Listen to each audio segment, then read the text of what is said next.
In this tutorial, we will learn how to add gradient text. So first of all, select the text you want to apply gradient to.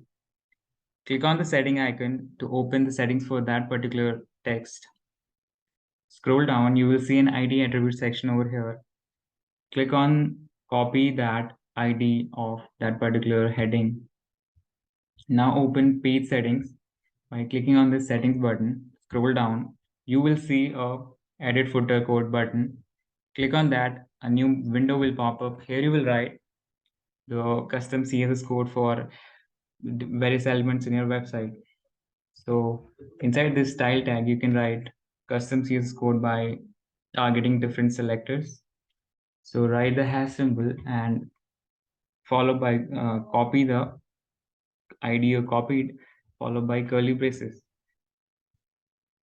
And then you have to paste the code I'm copying from here and paste it over here and save your code.